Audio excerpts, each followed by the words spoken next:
মুর্শিদাবাদের মন্ত্রীদের সমাবেশ থেকে মন্ত্রী মশাই ফিরেছেন তবে থেকে। তবে শুধু হাতে তো আর ফেরেননি।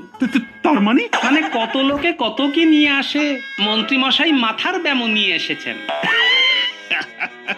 তাই নাকি মন্ত্রী? তা পাগলামোটা এখন ঠিক কি অবস্থায় আছে? মানে কাঁচা না পাকা? পাগল আমি কেন হব মহারাজ? পাগল তো হয়ে গেছে মুর্শিদাবাদের নবাব। এ, নবাবের মাথা খারাপ হয়ে গেছে? না হয়ে উপায় আছে? ওখানে গিয়ে আপনার আর আমাদের রাজ্যের এমন প্রশংসা করেছি যে নবাব তো শুনে থ।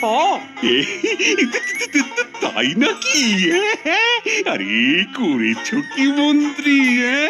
সব শেষে এটাও বলেছি যে জিরে থেকে হিরে সব কিছু পাবেন কৃষ্ণনগরে। ও, ফাটিয়ে দিয়েছো মন্ত্রী, একেবারে ফাটিয়ে দিয়েছো। সর্বনাশ করেছে। জয় কৃষ্ণনগরের জয়, জয় মহারাজ কৃষ্ণচন্দ্রের জয়। আহ, কি মুশকিল! এতে আবার জয়ধ্বনি দেবার কি আছে? তোমার না সবটাতেই বাড়াবাড়ি। আমার তো মনে হচ্ছে বাড়াবাড়ি তো যা করার ওই মন্ত্রী মশাই করে এসেছেন মহারাজ। কেন কেন কেন? মন্ত্রী আবার কি করলো? গোপাল, যেটা জানো না সেটা নিয়ে বেশি ভেজের ভেজের করো না তো।